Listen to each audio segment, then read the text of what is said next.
सभी टीजीटी साथियों को मेरा नमस्कार। साथियों, मेरा इस वीडियो का एम है बनाने का कि जो टीजीटी से बढ़ती जितनी भी इश्यूज़ हैं उन पे पूरे हरियाणा में पूरे यूट्यूबर्स पूरे कैंडिडेट्स में बहुत सारे भ्रम फैले हुए हैं।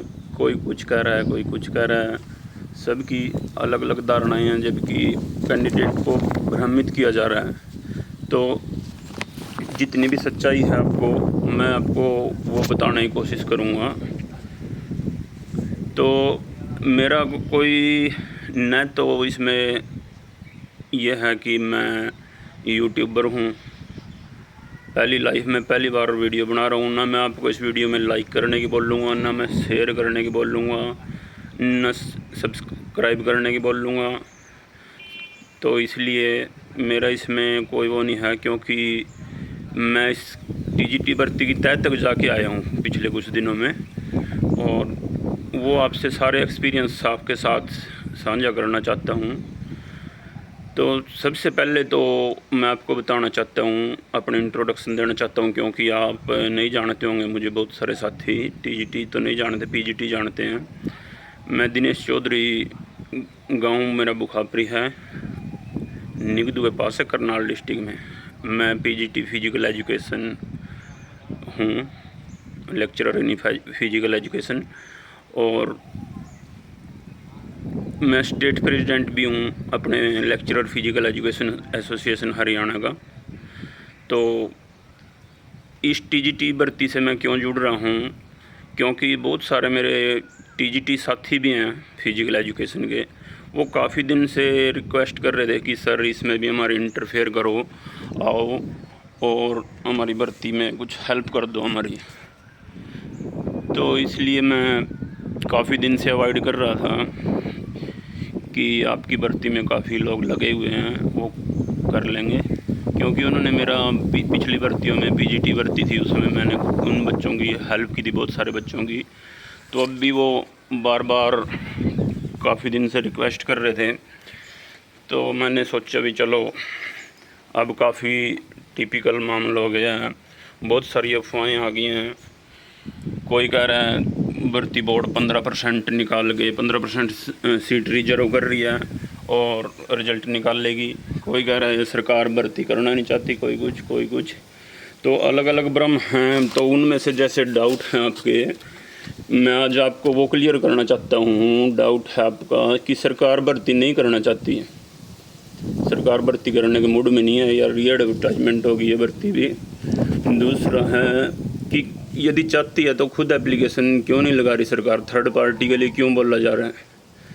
और यदि थर्ड पार्टी ये बने हैं तो एडवोकेट सेलेक्ट किया, जो चूज किया, रविंदर मलिक क्यों किया। बहुत सारे साथी ये भी पूछ रहे हैं कि ये चेयरमैन सर ने सजेस्ट किया है, उनसे मिलीभगत हो सकती है भर्ती बोर्ड की, ये टीजीटी भर्ती को ख़राब करवाना चाहते हैं अपने उनसे। और एक अलग केस है, जसबीर मोर का केस क्या है, नया केस इशू आ गया, इसके बारे में भी लोग अफवाहें फैला रहे हैं कुछ, जबकि उनको पता नहीं है उसके बारे में। तो और ये फाइल जो है यो एक दिन लेट क्यों लगी है, हमारी जो सीएम लगी है, तो ये लेट क्यों लगी है इसके बारे में बताऊंगा। और है एक्सपीरियंस केस में सरकार क्या कर रही है उसके बारे में, एक्सपीरियंस केस के बारे में क्या चल रहा है सरकार की तरफ से वो बताऊंगा। रिजल्ट आने की कब तक संभावना है वो बताऊंगा आपको इस वीडियो में। थोड़ी लंबी हो सकती है, लेकिन और गलतियां भी हो सकती हैं मेरे से कुछ बोलने में। मैं फ़र्स्ट टाइम बना रहा हूँ वीडियो, मैं लाइफ में कभी बनाई नहीं, तो आज मुझे बनाने की ज़रूरत पड़ेगी, क्योंकि बहुत सारे बच्चे ये अपसेट हैं, मेंटली टॉर्चर हो रखा है उनका। तो पता है, मैं समझता हूँ बेरोज़गारी क्या होती है, और बिल्कुल हर एक बच्चा कैसे मेहनत से अपनी तैयारियां करके एग्ज़ाम दिए हुए हैं। तो इन सब भी भर्तियों का जवाब लेने के लिए मैं सबसे पहले अपने चेयरमैन थे जो खदरी जी, भोपाल सिंह खदरी जी, उनके घर गया मैं, क्योंकि मेरे 2015 से उनके साथ 2015 की भर्ती में मैं शामिल रहा हूँ मैं उनसे। जब उस टाइम वो मेंबर थे, उस टाइम से मैं उनको जानता हूँ, अच्छे हमारे रिलेशन हैं, तो विश्वास भी करता हूँ इन पर। और इस भर्ती से वो जड़ से जुड़े हुए हैं, क्योंकि नए चेयरमैन सर तो अभी आए हैं 1-2 महीने से, ताकि इसलिए मैं उनके पास गया कि वो सही गाइड कर पाएंगे कि पीछे क्या केस हुआ था, कहाँ पर अटका हुआ है, कहाँ पर क्या है। तो मैं उनके रेजिडेंस पर गया, तो सर से मैंने जाते ही ये पूछा कि सर मैं बड़ी दूर से और रिक्वेस्ट मोड में आया हूँ आपके पास, जो भी बताना है सर मेरे को आज सच्चाई बताना। पूरा हरियाणा भ्रमित हुआ पड़ा है, तो बेशक सच्चाई कड़वी हो सच्चाई, लेकिन वो बता देना। और मुझे पता है आप झूठ तो आप बोलते नहीं, आज तक मेरे से बोला नहीं, मुझे और कैंडिडेट का पता नहीं, जो कहा है वही हुआ आज तक। तो मैंने एक क्वेश्चन पूछा सबसे पहले चेयरमैन सर से, क्या सरकार भर्ती करना चाहती है ये? यदि सरकार सर भर्ती नहीं करना चाहती तो वो बता दो, मैं घर बैठ जाऊंगा आराम से, कोई दिक्कत नहीं है इसमें। और क्यों एफर्ट करेंगे ज़बरदस्ती? यदि सरकार की मंशा न हो कि इससे कुछ नहीं कराया जा सकता, बेशक कितने धरने प्रदर्शन कर लो, कुछ कर लो। तो चेयरमैन सर ने बोला, यदि इसका आंसर दिया कि क्या आपने अभी तक सुना है कोई सरकार अपनी भर्ती निकालती है, खुद निकालती है और खुद उसको पूरा नहीं करना चाहती? एक तरह से सरकार की नाकामी होती है इसमें, कि कोई भी सरकार क्यों चाहेगी कि भर्ती रद्द हो। सरकार की वैल्यू ख़राब होती है इसमें कि भर्ती निकाल ली और भर्ती पूरी नहीं हो पाई। ऐसा कुछ नहीं है, ऐसी अफवाहें गलत हैं। तो फिर दूसरा क्वेश्चन मेरा ये था, सर यदि सरकार भर्ती करना चाहती है तो फिर इसमें केस में डिले क्यों कर रही है, टीजीटी वाले केस में? तो सर ने बोला भी ये एक्सपीरियंस कम वो चला हुआ था, सोशल इकोनॉमिक क्राइटेरिया का मामला कोर्ट में, तो बिना कोर्ट से पहले हम कैसे करा सकते थे, और बहुत सारे केस हैं इस पर, अदर केसेस भी हैं। तो मैंने बोला सर ये तो ख़त्म हो गया, अब तो कोई दिक्कत नहीं है। तो सर ने बताया भैया स्टेट वाला केस है, उसमें भी स्टे है, वो क्लैरिफिकेशन लेनी है उसमें सरकार से। तो मैंने पूछा फिर सर आप भर्ती करना चाहते हैं तो आप क्यों नहीं जा रहे? सुना आप ये बोल रहे हो थर्ड पार्टी, ये बोल रहे हैं सारे बच्चे जाते हैं जो लीडर हैं या जितने भी कैंडिडेट हैं। तो वो बोले ये भी कब कह रहे हैं हम भी, क्यों हम कब कह रहे हैं अभी सरकार जाएगी नहीं? हम बिल्कुल जाएंगे, लेकिन प्रयास भी कर रहे हैं, हम जाएंगे भी, अपनी भर्ती भी पूरी करेंगे। तो सर फिर जाएंगे तो क्या, कब जाएंगे सर? अब तो टाइम बहुत थोड़ा है। तो सर ने बोला भाई कोर्ट खुलने के बाद ही, अभी छुट्टियां थी बीच में, तो कोर्ट खुलने के बाद ही कर सकते हैं, और कोर्ट खुलने के बाद जाएंगे हम। तो सर फिर थर्ड पार्टी की तो कोई ज़रूरत नहीं, हम फिर बने ना बने कैंडिडेट, यदि आप जा रहे हो। तो वो सर बोले ज़रूरत नहीं है, वैसे कोई दिक्कत नहीं है, ज़रूरत नहीं है बनने की। यदि बन जाएं हम, क्योंकि मेरा पर्सनल खुद का एक्सपीरियंस भी कहता था कि बनना चाहिए। तो सर बोले कि बनना भी चाहिए, बिल्कुल मैं इस पक्ष में हूँ आपके साथ कि बनना चाहिए। थर्ड पार्टी बनने में आपको कोई भी लॉस नहीं है, फ़ायदा होगा।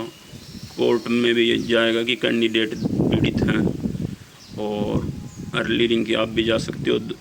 पहले हमारा हमारा सरकारी वकील बोलेगा, अब कैंडिडेट भी खुद बोलेंगे, तो जितने ज़्यादा लोग होते हैं उससे फ़र्क पड़ता है। आपका नुकसान कुछ नहीं है, सस्ता वकील कर लो, कोई दिक्कत नहीं। यदि आप जाना चाहो तो जाओ, फ़ायदा ही रहेगा, और नहीं जाना चाहो तो कोई बात नहीं, सरकार करा लेगी और कोई दिक्कत नहीं है इसमें। और भर्ती पूरी होएगी, जल्दी से जल्दी करेंगे, कोशिश कर रहे हैं। तो मैं उनके मिल के आ गया। तो फिर मैं अपने चेयरमैन सर के पास गया। नहीं, मैं एक बात बताना भूल गया। सर ने उसी टाइम चेयरमैन सर को फ़ोन मिलाया, भोपाल सर ने। और उसके बाद मुझे सारी ये बातें बताई कि मैं आपको एग्जैक्ट बता दूँगा क्लियर कि क्या हो रहा है लेटेस्ट। तो ये सारी बातें चेयरमैन सर ने उनसे बात करके मेरे को बताई है कि ऐसे ऐसे करके सरकार भी कोशिश कर रही है और इस केस को जल्दी सोल्व कर रहे हैं। टीजीटी भर्ती के रिगार्डिंग सीरियस है, कोई ऐसी दिक्कत नहीं है। तो उसके बाद मैं भोपाल सर इसके घर से मैं सीधा चेयरमैन सर से मिला जाके। चेयरमैन सर भी बिल्कुल मुझे कोऑपरेटिव लगे, बिल्कुल अच्छे से डील किया उन्होंने। और फिर मैंने उनसे भी सेम क्वेश्चन किया, उन्होंने सेम ही आंसर दिया। थर्ड पार्टी के लिए पूछा सर क्या आपके, मैंने पूछा सर आप कह रहे हो थर्ड पार्टी बनने के लिए, आपके पास क्या एडवोकेट नहीं है सरकारी लोग? बच्चे डाउट कर रहे हैं कि जब सरकार सुप्रीम कोर्ट में जा सकती है क्या एप्लीकेशन नहीं लगा सकती है? तो सर ने भी यही आंसर दिया कि कौन कहता है भाई, हम अपनी भी लगाएंगे, यदि आप लोग लगा लो वो और अच्छी बात है। उससे आपको ये फ़ायदा होगा कि कैंडिडेट जा रहे हैं, बाई चांस 1% आपकी नहीं सुनवाई हुई तो या आपका डिसमिस कर दिया आपकी CM एप्लीकेशन नहीं मानने कोर्ट ने, तो हम तो पीछे फिर भी खड़े हैं।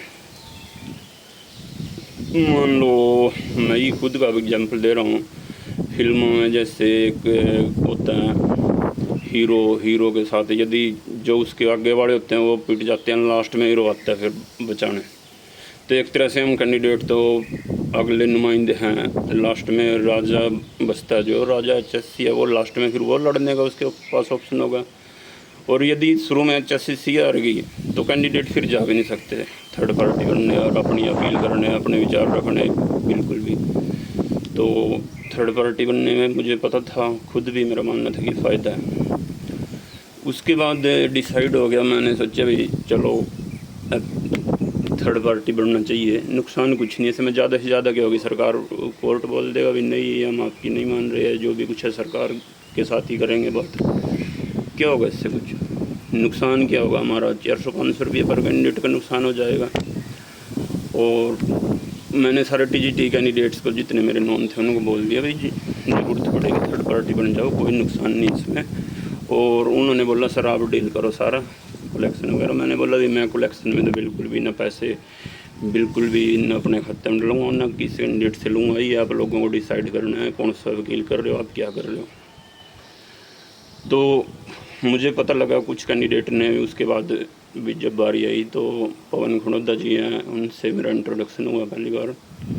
तो पता लगा भाई उन्होंने चेयरमैन सर की अपने वकीलों से चेयरमैन सर की मीटिंग करा रखी है कि ये समझा चेयरमैन सर से, और कई कैंडिडेट ने कराई 1-2 वकीलों से चेयरमैन सर की मीटिंग। चेयरमैन सर ने उनको समझाया कि कैसे कैसे इशूज़ हैं, क्या क्या हमें चाहिए है इसमें। तो वो बोले भी सर की बात हो रखी है तो सर हमारे लिए एडवोकेट ये सही रहेगा। पवन सर भी बोले और साथी बोले। मैं तो देखो मलिक सर को जानता नहीं था, अरविंदर मलिक सर को। चलो मैं कर लो भाई, मुझे क्या, मैं भी उनके साथ चला गया। अच्छा, चेयरमैन सर से भी हमने सजेशन मांगा कि सर कौन सा एडवोकेट ठीक रहेगा जिससे आपकी बॉन्डिंग हो, क्योंकि हमारा MBA HSC का MBA और हमारा थर्ड पार्टी का MBA एक ही है। रिजल्ट निकलवाना, जो स्टे कह रहे हैं, मिस कन्फ्यूज़न है जो भी है इसको दूर कराना। तो सुजेस्ट करो कोई बढ़िया सा, आप भी एडवोकेट रह चुके हो, आपको पता है सबका कौन अच्छा है। तो चेयरमैन सर ने सजेस्ट किया कि मर्जी आपकी, कोई सा भी एडवोकेट कर लो, बेशक महंगा ना हो सस्ता कर लो, एक एप्लीकेशन ही लगानी है इसमें और आपको यही क्लियर करना है इसमें भाई रिजल्ट निकालने की परमिशन है कोर्ट की तरफ से या नहीं है, क्या है, स्टे है नहीं है। जो भी डाउटफुल बने हुए, थोड़ी लैंग्वेज में फ़र्क आ रहा था उसमें। तो कोई वकील कह रहा था इसमें स्टे है, कोई कह रहा था स्टे नहीं, तो अलग अलग व्यूज़ थे सभी के इस जो कोर्ट ऑर्डर है। तो फिर चेयरमैन सर ने एक और बात बोली कि डेली आप यही काम कर रहे हो, कभी किसी एडवोकेट को मेरे पास ले आते हो, पहले उसको टाइम दूँ, मैं उसको समझाऊँ। अब आप दूसरा लेके आ रहे हो, फिर दूसरा लेके आ रहे हो, मेरा तो यही काम रह गया कि आपके एडवोकेट ले आएँ और उनको फिर मैं समझाऊँ। तो फिर मैंने बोला पवन सर हमें यहाँ अपील जल्दी लगानी पड़ेगी और जितनी जल्दी लग जाए बढ़िया, आप करो, इसी एडवोकेट को करो, कोई दिक्कत नहीं है। तो उनके साथ मैं भी चला गया, भी चलो मैं भी पूछता हूँ एडवोकेट साहब से। तो एडवोकेट साहब से बात हुई तो एडवोकेट साहब बोले, मैंने पूछा सर क्या स्टे है इस पर, क्योंकि मैं इसके रिगार्डिंग फर्स्ट टाइम मिल रहा था किसी एडवोकेट से, कि सर ये डाउट क्यों रखा है, इस पर स्टे है नहीं है, भर्ती पे कोर्ट ने स्टे दे रखा है नहीं दे रखा। तो एडवोकेट साहब बोल रहे हैं आपको कोई दिक्कत नहीं है, इसमें कोई स्टे नहीं है, मैं 100% गारंटी देता हूँ। मुझे आपकी एक ऑर्डर में लाइन लिखवानी है, क्लैरिफिकेशन लेनी है बस इसमें, और मिल जाएगी आपको, ये गारंटी है मेरी 99%। तो सर आप 99% गारंटी दे रहे हो, लेकिन एक और वो करना सर, मेरी रिक्वेस्ट है कि इसमें आर्गूमेंट मैं 1% का रिस्क नहीं लेना चाहता। जो आप 99% कह रहे हो स्टे नहीं है, जो 1% है, यदि जज ने स्टे बोल दिया तो आप अगली आर्गूमेंट कर देना कि सर इसमें तो नीलम कोशिक केस में सरकार ने जवाब दे दिया, तो स्टे का औचित्य नहीं है, इसमें केस में कुछ नहीं रहा, जो उसने पिटिशनर ने मांगी थी उसकी पूरी कर दिया, सरकार ने डीएससी से दे दिया है लिखवा के, जो उनके नीलम कौशिक की डिमांड थी कि अब इसको डिस्पोज ऑफ किया जाए या डिसमिस किया जाए। तो वो बोले नहीं ये नहीं मैं कर सकता, मैं ओनली क्लैरिफिकेशन मांगूंगा। तो उसके लिए उन्होंने साफ मना कर दिया। तो और बोले निश्चिंत रहो आप, कोई दिक्कत नहीं है इसमें। चलो सर ठीक है, कोई बात नहीं, आप केस डाल दो। तो हमने संडे को बोल दिया था उनको कि डाल दो। तो उसमें 2 सब्जेक्ट के इंग्लिश से और एक और मैथ है शायद, नहीं इंग्लिश और फाइन आर्ट, 2 कैंडिडेट ने वो डाल दिया था। तो फिर कई जगह से सलाह आई हमारे पास कि कैंडिडेट सभी सब्जेक्ट क्यों तो बढ़िया रहेगा, क्योंकि ज़्यादा लोग हो जाएंगे, ये जज साहब के सामने जाएगा भी इतने सब्जेक्ट प्रभावित हो रहे हैं इस केस से, और ये ओनली 2 सब्जेक्ट का है। तो हमें पॉजिटिव ही लेके चलना, जितना भी हम पॉजिटिव कर सकें। तो उसके बाद मैंने थोड़ा प्लान चेंज किया कि पवन से सलाह की मैंने। पवन भी बोल रहा था कोई दिक्कत नहीं, वैसे तो इसमें जैसे एक का काम हो जाता है एक से ही हो जाएगा। मैं पवन मुझे पता है कि एक से भी हो जाएगा, लेकिन यदि जितने ज़्यादा उससे नुकसान भी क्या हमारा, जितने ज़्यादा कैंडिडेट होंगे एक घर में, यदि हम किसी समझौता कराने जाएँ या कुछ जाएँ, किसी के घर में जगह हो किसी के घर में जाएँ हम, एक तो 2 आदमी जा रहे हैं और एक कहीं गम हो गए आदमी इकट्ठे होकर जाएँ, तो उस जिसके घर जा रहे हैं हम उस पर साइकोलॉजिकल होता है। ऐसा कोर्टों में तो ये चलती नहीं है चीज़ें कि कोर्ट में तो फैक्ट के आधार पर फैसले लिए जाते हैं, लेकिन जज के माइंड में ये तो आ सकता है कि इतने लोग इफेक्टेड हो रहे हैं, मैं इस केस का फैसला जल्दी कर दूँ और जो भी करना आर पार कर दूँ। थोड़ा साइकोलॉजिकल होता है इसमें, जो मुझे लगा, मैं ये मेरी पर्सनल सोच है कि होता है। यदि हमारे अगर दुनिया आगे बैठ जाए तो वैसे ही प्रेशर बन जाता है इस केस को ख़त्म करो जल्दी, जो भी हमारा घर में झगड़ा है जिसका भी है तो निपटाने की होती है। तो फिर कहीं और एडवोकेट से सलाह ली, बोल रहे भाई चलो कर लो, कहीं सारे सब्जेक्ट ही कर लो। फिर हमने सभी अपने ग्रुपों में बोल दिया कि सभी सब्जेक्ट वाले डॉक्यूमेंट प्रोवाइड करा दो ताकि कल एप्लीकेशन लग जाए। तो उस रात जब तक डॉक्यूमेंट हो रहे थे, मैंने एडवोकेट रविंद्र मलिक जी को मैसेज कर दिया कि सर आज फ़ाइल मत करना, हम एक दिन लेट हो जाएगी हमारी फ़ाइल, कोई दिक्कत नहीं, लेकिन पूरी उसके साथ जाएं, हम एक कोई भी पॉइंट लूज नहीं छोड़ना चाहते। तो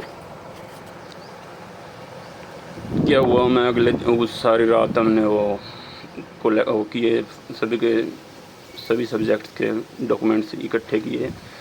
तो अगले दिन मैं एडवोकेट के पास गया, यानी कि सोमवार को तो लगानी थी, सोमवार की शाम को गया कि भाई आज तो सर ने लगाई नहीं होगी, हमने मना कर रखा था, और सारे डॉक्यूमेंट लेके उनके पास चला गया। तो सर बोल रहे कि आप अब तो ले आए हो, लेकिन मैं तो सुबह लगा आया। सर मैंने आपको मैसेज छोड़ा था, क्यों लगाया आप? तो वो बोले मैंने मैसेज पढ़ा नहीं। चलो मैं कोई बात नहीं। तो मेरा कुछ और भी सोच रहा था सर, मैं कल का लगाने का मेरा कुछ और भी मोटिव था, फ़ायदा था। तो बोले क्या फ़ायदा था आपका वो बताओ। कि सर मैंने और कुछ 2015 के स्टेट वाले कैंडिडेट ने वो किया था, जसबीर मोर एडवोकेट कर रखा है इसी केस में, और हम चाहते थे भी आप दोनों एडवोकेट इस केस में लड़ें और एक सरकार का एडवोकेट हो जाए, 3 हो जाएं आप इसमें अपनी बात रखने के लिए। चलो अब तो आपने डायरी फाइल कर दी है। तो क्या हुआ, उनका मुंशी आ गया तब भी मेरे बैठे बैठे कि सर उस डायरी में ऑब्जेक्शन आ गया, कोई एफिडेविट वगैरह में कोई लड़का फुड़का होगा कोई फॉल्ट, कि सर आज लग नहीं पाया। तो मैंने मलिक जी को बोला देखो परमात्मा ने हमारी सुन ली मेरी, आपका आप तो लगाया है लेकिन लगा नहीं आज। तो अब एडवोकेट जसबीर मोर को बोलता हूँ मैं कि सर कल हमारी फाइल हो जाएगी, आज रात में आप हम इनकी 2015 वालों की फाइल कर दो, ड्राफ्टिंग तैयार कर दो, चाहे आपको रात को 2 बजे तक जागना पड़े, लेकिन हमें वो करना चाहिए। अब आपको 2015 वालों का मैटर बताता हूँ क्या। तो पवन का मेरे पास फ़ोन आया, मैं चंडीगढ़ चेयरमैन साहब से मिलने जा रहा था इस रविंदर मलिक वाले केस की ड्राफ्टिंग के बारे में सलाह लेने। तो कि पवन सर का फ़ोन आया खनौदा से जो कि ऐसे करके 2015 के स्टेट पास आज कैंडिडेट भी वकीलों के पास जा रहे हैं और ये सुना है वो स्टे लेने के उसमें है कि कभी उनको डर है कि ये थर्ड पार्टी बन के इन्होंने हमारे खिलाफ़ डाला है केस कि इनको छोड़ दो, हमें इनका रिज़ल्ट छोड़ दो इनका, तो बाकी का रिज़ल्ट निकाल दिया जाए। ये हमारे खिलाफ़ जा रहे हैं और हम स्टे की मांग करेंगे कि जब तक पूरे केस का फैसला नहीं होता किसी का भी रिज़ल्ट ना निकाला जाए, न 2015 का न बाकी का। तो मैंने उसी टाइम उन कैंडिडेट से कांटेक्ट किया कि गलतफहमी है इनके बीच में भी, हम तो कोई थर्ड पार्टी में इनके खिलाफ़ कुछ भी लिखवाया नहीं ऐसा, हमने तो रिज़ल्ट की मांग की है। हमने कोई ऐसी मांग नहीं की है कि थर्ड पार्ट इनको 2015 वालों को होल्ड कर दे। फिर मैंने उनको बुलाया वहीं, तो मेरे पास जो ड्राफ्टिंग थी फिर वो मैंने सारी उनको पढ़ाई और फिर उनको थोड़ी संतुष्टि हुई कि हाँ कुछ नहीं लिखा हुआ इसमें रविंदर मलिक जी ने ऐसा है हमारे खिलाफ़। तो वो बोले पता नहीं सरकार 2015 वालों को पक्ष रखेगी नहीं रखेगी, भाई हम तो अपना करना चाहते हैं इसलिए एडवोकेट, क्या अब तो आप लोगों का डिसाइड हो जाए और हमें बाद में कोई ना पूछे हमारे केस का। तो मैंने बोला सरकार आपके पक्ष में है बिल्कुल, सरकार ने ही यदि आपके पक्ष में नहीं होती तो आपके आज तक रिजल्ट स्टे क्यों लगा रहता है इस पर। सरकार आपके पीछे अड़ी हुई है, सरकार ने एडवर्टाइजमेंट में आपको कंसिडर किया है, अब सरकार ही आपको थोड़ी छोड़ देगी। तो उनका पेट्टा नहीं भरा। तो वो बोले सर हमें पता नहीं, जो गवर्नमेंट ने जवाब है वो जमा करा दिया है, ये नहीं करा दिया, मैं करा दिया। मैंने चेयरमैन सर से बात किया, बोले हमने करा दिया है रिप्लाई जमा। तो फिर भी मैंने बोला सर उनको कि चलो आपकी तसल्ली नहीं हो रही है ना, चलो चेयरमैन सर से मिलवा के लाता हूँ आपको कि आपके फेवर में है सरकार नहीं है। तो चेयरमैन सर से मैंने बात की फ़ोन पे कि वो सर कब मिल सकते हैं और हमें अर्जेंट है मिलना। तो मैं उनको भर्ती बोर्ड में मिलवा के लाया, चेयरमैन सर से मिल के उनको बिल्कुल क्लियर हो गया कि सर हमारे साथ खड़े हैं बिल्कुल और हमारी पैरवी कर रहे हैं और जवाब जमा करा दिया, सबमिट करा दिया। तो उन्होंने पूछा सर हम अपना फिर एडवोकेट करना चाहते हैं एक और हमारे वाले केस में भी, बाई चांस सरकार का वकील ना आए या ना बोले हमारे फेवर में, हम नहीं बिल्कुल रिस्क लेना चाहते। तो हिम्मत सर बोल रहे भाई आप को जरूरत नहीं, क्यों पैसे ख़राब कर रहे हो, हम आपका पैरवी करेंगे 2015 की, पैरवी के लिए तो रिप्लाई सबमिट करा रहे हैं, इतना वो कर रहे हैं, लेकिन आप करना चाहते हो मैं तो मना भी नहीं कर रहा, आपको आपकी मर्ज़ी है, आपका अधिकार है। तो वो बोले नहीं सर हम करेंगे, कोई बात नहीं, आपका हेल्पिंग हैंड हो जाएंगे हम भी। तो उन्होंने बोला कोई बात नहीं कर लो। यही सवाल उन्होंने पूछा कि वकील कौन सा करें, तो उन्होंने बोल लिया अपनी मर्ज़ी है करो, तो मुझे कोई इस बारे में कुछ नहीं कह सकता, मैं अपनी सरकारी पद पे बैठा हूँ और मैं किसी का फेवर नहीं ले सकता ऐसे। आप अपने विवेक से अपने उससे करो। तो फिर उन 2017 वाले कैंडिडेट के साथ मैं भी उनके साथ साथ रहा। मुझे ये था कभी एडवोकेट इनको भ्रमित न कर दे, जिसके पास ये जाएंगे भाई स्टे ले लो या कुछ भी, कभी भर्ती ख़राब न करा दें या अपना भी नुकसान कर ले औरों का भी कर दें, कभी वो कुछ और पट्टी पड़ा दें इनको एडवोकेट। तो मैं उनके साथ एक एडवोकेट पे गया साथ साथ। यदि बाई चांस उनका एडवोकेट कुछ स्टे के बारे में बोल लेगा तो मैं भी उनके एडवोकेट के साथ तरफ वितरक कर लूँगा इनके। तो वहाँ गए तो वहाँ बहुत ज़्यादा, जिसने एडवोकेट था बहुत ज़्यादा फीस मांगी उसने, तो बहुत ही ज़्यादा महंगी, जिस लेवल पर नहीं था वो। तो वहाँ से वो बोल रहे अब किसको करें। तो मैंने उनको सजेस्ट किया जसबीर मोर कर लो, मेरा भरता हुआ है एडवोकेट बहुत एक्टिव है और वही लगा सकता आपका केस। रात में आपके पास रात का टाइम है, सुबह तो हमारे वाली फाइल हो जाएगी और वही कर सकता है और मेरे कहने से कर देगा, मुझे पता है। और बहुत समझने भी 1 मिनट लगाएगा भी इस बात के। तो मैं उनको जसबीर मोर जी के पास ले गया और सारी वो की उनकी बताया, केस बताया, ये बताया। तो उनको बता दिया भाई ऐसे ऐसे केस आपने इनका बाई चांस यदि ये चाहते हैं कि कोर्ट रिजल्ट की परमिशन भी दे दे, साथ में भी इनका केस भी डिस्पोज ऑफ कर दे, डिसमिस कर दे, क्योंकि इस केस में रहा नहीं कुछ। यदि बाई चांस से जज बोल लेता है इसमें स्टे है, तब आप आर्गूमेंट करना हमारे लिए भी। तो आप मेरे को भी नहीं का पार्ट सोचो तब आप, क्योंकि वो रविंद्र मलिक जी तो वो आर्गूमेंट के आगे मना करे। यदि जज ने बोल दिया कि स्टे है आगे, तो वो तो आर्गूमेंट नहीं करेंगे। वो कह रहे हैं कि रविंद्र मलिक जी कह रहे हैं मैं यदि स्टे बोल दिया तो सुप्रीम दोबारा से डिवीज़न बेंच में केस लगा दूंगा आपका, भाई ये स्टे गलत है। ये मैंने रविंद्र मलिक जी से कहा कि सर डिवीज़न बेंच में जाएंगे, टाइम लगेगा फाइल करने में, पैसे भी मांगोगे आप दोबारा से केस फाइल करने के। तो रविंद्र मलिक जी ने बोला मैं 1 रुपये नहीं लेता आपके, चाहे मुझे सुप्रीम कोर्ट जाना पड़े, ये भी मैं जुबान देता हूँ आपको। मैं चल सर वो तो ठीक है, आप पैसे तो नहीं लेते, लेकिन हमारा टाइम कंज्यूम होगा, दोबारा से हम डिवीज़न बेंच में जाएंगे, लेकिन अब तो 1 दिन हमारे लिए बारी है। तो जसबीर जी को बोला सर अब आपको दूसरे रविंद्र मलिक जी तो ओनली क्लैरिफिकेशन लेंगे, और आपको यदि कुछ इसमें वो हुआ, जज आगे तारीख देने लग गया, कुछ देने लग गया या केस का फैसला नहीं है, तो हमारे पक्ष में बोलना आप कि इस केस में तो दम ही नहीं है कुछ भी, और इस केस में अब कुछ रहा नहीं, जो सर इसने मांगा था वो इसको डिस्पोज ऑफ डिसमिस करके भी रिजल्ट दे दिया जाए सर, यदि स्टे है तो कोई बात नहीं, और खारिज कर दिया जाए ये केस। तो हमारी बात होगी। तो उन्होंने जसबीर मोर जी ने रात के 1-1:30 बजे तक जाके, कैंडिडेट भी हम वहीं बैठे रहे, तो केस रात में तैयार करके सुबह हमारे साथ ही इसके रविंद्र मलिक वाले केस के साथ कल फाइल करा दिया। ये सारी हिस्ट्री थी उसकी। और कह रहे हैं जसबीर मो अभी कुछ यूट्यूबर अफवाह फैला रहे हैं कि ये तो नुकसान के लिए केस लगा दिया इन्होंने, भर्ती रोकने के लिए केस लगा दिया स्टेट 2015 वालों ने। ऐसा कुछ नहीं है, रिट मेरे पास पड़ी है बस मेरे फ़ोन में। तो ये लोग अफवाह फैला रहे हैं अपने ये व्यू बढ़ाने हैं इनको, कि ताकि स्टूडेंट डर जाएं और मेरी वीडियो को देखेंगे फिर कि मैं दिन वो कर दूं, और मेरे व्यू बढ़ेंगे, इंटरेस्ट पैदा हो जाएगा, डर पैदा हो जाएगा इनमें। और बोल दिया उन्होंने कि मैं शाम को वीडियो बनाऊंगा, आपकी भर्ती को 2015 वालों ने खतरा कर दिया, ये कर दिया, जबकि ऐसा कुछ नहीं है। कोई भी कैंडिडेट को डाउट हो मेरे फ़ोन में दे सकता है। और वैसे कल कोर्ट आ जाना, आप देख लेना सरकार भी कितना पक्ष रख रही है, भाई आपका वो रख रही है।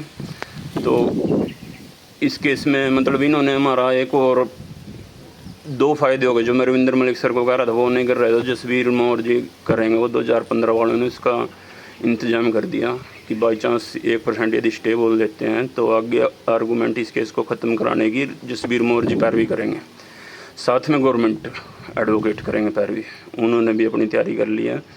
आज भी अभी मेरी बात हुई थी चेयरमैन सर से, अभी बस आधा घंटा पहले, इस वीडियो बनाने से पहले। तो वहाँ पर पूरी तैयारी चल रही है कि वेट है कभी की डेट मिलेगी, या तो कल मिल सकती है या परसों मिल सकती है। फिर चेयरमैन सर से मैंने वो पूछा था कि आप एक्सपीरियंस वाले केस में क्या कर रहे हो, तो चेयरमैन सर ने बताया कि हमें एप्लीकेशन लगानी पड़ेगी, उसमें हम रिजल्ट नहीं तब तक नहीं निकाल सकते जब तक वो उसमें है। और हमें पता है वो क्वैश हो चुका है, क्योंकि वो भी उसमें आता है सोशो इकोनॉमिक वाले में, वो क्वैश हो चुका है। हमें ये बात का पता है वो क्वैश होगा, उसके इसमें कुछ नहीं रहा अब, न कोई स्टे रहा, लेकिन एक जस्ट फॉर्मेलिटी करनी हमने, क्योंकि इस एडवर्टाइजमेंट में जो फैसला दिया था ना वो सीटी का दिया था जज ने, इस एडवर्टाइजमेंट पे केस नहीं था वो। ये एडवर्टाइजमेंट भी पार्ट है इसका, तो इसमें भी हमें कोई एडवर्टाइजमेंट में हम कुछ चेंज कर रहे हैं तो परमिशन तो लेनी पड़ेगी किसी एडवर्टाइजमेंट का, आप ऐसे ही अपने भी आप नहीं चेंज कर सकते। तो हम वहाँ अपील लगाएंगे कि सर ऐसे ऐसे उस केस में, और सुप्रीम कोर्ट के वो देखे कि सोशल जो इसमें टीजीटी भर्ती में भी जो क्राइटेरिया है उसके भी आप पर अभी ये ख़त्म हो गया और हमें इसकी परमिशन दी जाए रिजल्ट निकालने की। और वो कोर्ट में एप्लीकेशन HSCC लगाएगी। कल उन्होंने, कल आज क्या दिन है, बुधवार, तो कल मंगलवार को उन्होंने HSC ने, चेयरमैन सर ने ड्राफ्टिंग तैयार करके वहाँ भेज दी थी।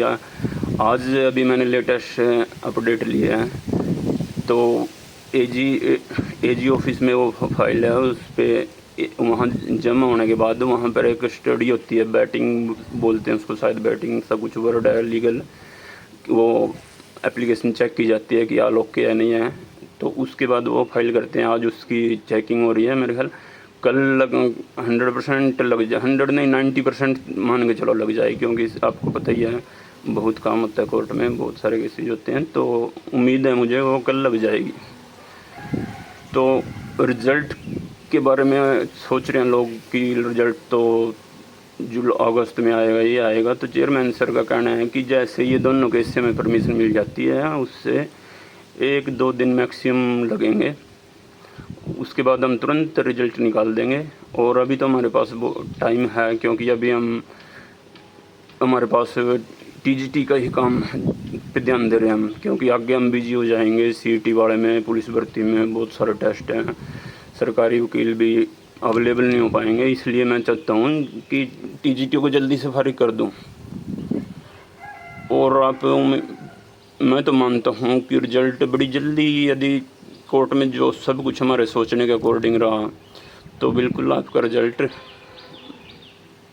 10 जुलाई कहता हूँ मैं, मैक्सिमम 15 मान लो, यदि हुआ तो हमारे अकॉर्डिंग कोर्ट में फैसला आ गया तो दोनों एडवोकेट, दो थर्ड पार्टी बनने के लिए, और दोनों एडवोकेट बनने का फ़ायदा हमारे को ये है कि हम भी वहाँ जाके खड़े हो गए, जो चीज़ हमारे हाथ में है उसको तो हम कर सकते हैं और करनी भी चाहिए। जितने तरकस में तीर हैं कम से कम अपनी तरफ से चलाएं, धरने पे जाके तो बैठ जाते हैं, लेकिन जो काम लीगली है वो तो उसी से ही होगा।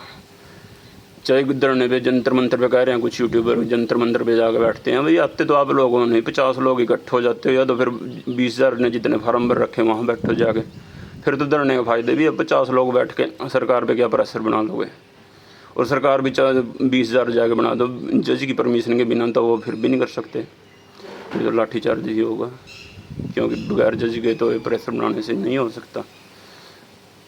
खुद CM चाहें तब भी नहीं कर सकते, रिजल्ट निकाल सकते जब तक जज की परमिशन नहीं है। और ये काम टेक्निकली होगा, और यदि ये सारे काम हो गए, टेक्निकली हो गए, सब कुछ हो गया, ये कोर्ट ने परमिशन दे दी, फिर भी ना निकालने, फिर हमारा वो बनता है कि हक, फिर हम राइट बनता है कि अपनी आवाज़ उठाएं, विरोध करें, सरकार के विरोध नारे लाएं। लेकिन यदि सरकार कोऑपरेट कर रही है, और इन चीज़ों में मैं तो खुद हर काम में मतलब वो कहा हूँ, यूट्यूबर तो क्या करते हैं, कहीं से भी अखबार से न्यूज़ मिल गई या किसी कैंडिडेट ने कुछ बोल दिया तो वो लगा दिया, अपने वीडियो बना दी।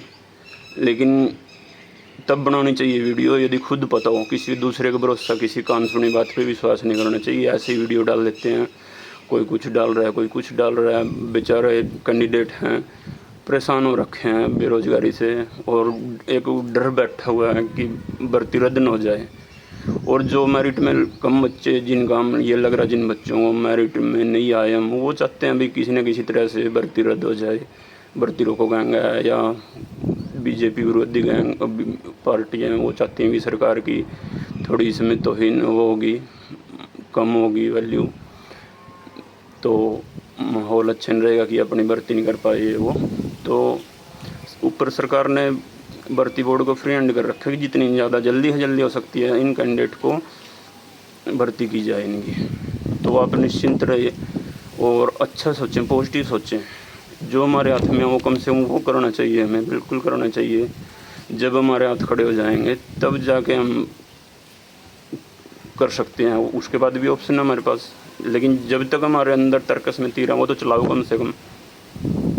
तो मैं आश्वस्त हूँ, मैं तो जो डील हुई है, क्योंकि डील तो नहीं मतलब जो मेरी बातचीत होती हैं सर से और जो हुई हैं, तो बिल्कुल सरकार भर्ती करने के मूड में है। हिम्मत चेयरमैन सर बड़े एक्टिव हैं, एक केस की बारीकी से पढ़ रहे हैं केस को और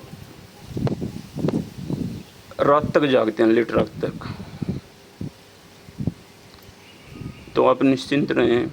वहाँ मैंने उनकी, जब मैं गया हुआ था, मैंने उनकी वर्किंग स्टाइल देखा। कैंडिडेट को ये तक पूछ रहे हैं कि आपको बताओ कैंडिडेट को क्या ऐसा इशू लग रहा है कि भर्ती बोर्ड में ये कमी है, ये सुधार की ज़रूरत है। मैं वो सुधार करूँगा ताकि बच्चे परेशान न हों, जो बेरोज़गार है वो परेशान न हो। मैं सिस्टम में और सुधार करूँगा। आप मेरे को राय दो, कोई दिक्कत नहीं है, बिल्कुल कहीं कमी लग रही हो तो। और एक कैंडिडेट को तो ये बोल रहे थे कि आप चिंता मत करो, मैंने आपका नंबर नोट कर लिया। मैं खुद हिम्मत सिंह की आपके पास मोबाइल में कॉल आएगी कि आपके प्रॉब्लम का क्या रहा, मैंने नोट कर लिया। अरे कैंडिडेट की वो प्रॉब्लम अपने पास भी नोट कर रहे हैं खुद। एक तो होता डायरी में करा दिया, एक होता अपनी पर्सनल डायरी में भी नोट करते हैं। ये देखो जो कैंडिडेट उनसे मिलता है। तो पॉजिटिव रहें आप। तो मुझे तो लग रहा है आपका रिजल्ट जल्दी आ जाएगा, क्योंकि इन दोनों केसेज में कोई दम नहीं है, ना तो एक्सपीरियंस वाले में दम है कुछ भी और ना ही नीलम कौशिक वाले में। तो सरकार भी जा रही है, हम भी जा रहे हैं, सभी सहयोग करें, पॉजिटिविटी रखें अपने अंदर, भय का मूल न बनाए। लोग बिना कुछ समझे इनके इमोशन से ना खेलें। बेरोजगारों के ये भी यूट्यूबर्स हैं जितने, मैं रिक्वेस्ट करता हूँ, ये पहले ही बहुत परेशान हैं, सारा दिन टेंशन में रहते हैं। मुझे पता है, मेरे पास हज़ारों मैसेज आते हैं दिन में, हज़ारों फ़ोन आते हैं, अटेंड करता हूँ मैं। तो प्लीज़ रिक्वेस्ट है मेरी, और पॉजिटिव रहें, अच्छा ही होगा। Thank you. मैं दिनेश चौधरी आपको दोबारा से नमस्कार करता हूँ। कोई पहली बार बनाई है मैंने तो वीडियो, कुछ आपको गलत लगो या बुरा आपको फील हो, मेरी ऐसी कोई मंशा नहीं थी वैसे तो कहने की। यदि कुछ आपको लगा हो तो मैं माफ़ी चाहता हूँ। मैं आपके साथ हूँ जितने मेरे शो का। मैं सरकारी कर्मचारी हूँ, मेरे पे इतनी छुट्टी नहीं होती। मैंने पीजीटी वाली भर्ती में भी अपनी काफ़ी छुट्टियाँ सी लीव लगवा ली हैं और 2-3 इसमें लगवा ली हैं टीजीटी में। तो आप सोचते हो कि दिनेश सर आते नहीं, तो ये मजबूरी है मेरी। तो लेकिन मैं आपका जितने भ्रम फैले हुए थे ना, भ्रम को मैंने तोड़ने का प्रयास किया। और आप यकीन कर सकते हो, यदि किसी को यकीन न हो ना, मेरे पास आके देख लेना मेरे मोबाइल में सब कुछ मैं दिखा दूँगा आपको। विश्वास आ जाएगा कि सारी मेरे पास रिट पड़ी हैं, सब कुछ पड़ा है। तो उम्मीद रखें आपका रिज़ल्ट जल्दी से जल्दी आएगा। सबसे पहले टीजीटी का रिज़ल्ट आएगा। और मैंने वो भी बोला है सर को, टीजीटी पंजाबी की जो एडवर्टाइजमेंट नंबर टीजीटी पंजाबी की है, वो तो दूसरी एडवर्टाइजमेंट है 4/2023, और जिस पे केस हो रखा है, स्टे हो रखा है, ये 2/2023 है कि सर फिर उस पर तो कोई केस नहीं, उसको तो रिजल्ट निकाल देना चाहिए। लेकिन सर उस पर फिर सर ने ये बोला है कि ये भी एक तरह से उससे कनेक्टेड है, क्योंकि दोनों क्राइटेरिया एक्सपीरियंस वाले ये सारे उसमें जुड़े हुए हैं, सोशो इकोनॉमिक। तो इस केस का फैसला होने के साथ ही उसका भी इकट्ठे ही निकाल देंगे। तो ये आपको आज मैं अपने विचार रखना चाहता था, क्योंकि आज भी सोशल मीडिया में और यूट्यूबर्स गलत खबरें फैला रहे हैं कि जसबीर मौर्य ने पता नहीं क्या नुकसान करने वाला केस कर दिया। ऐसा कुछ नहीं है, निश्चिंत रहें। धन्यवाद।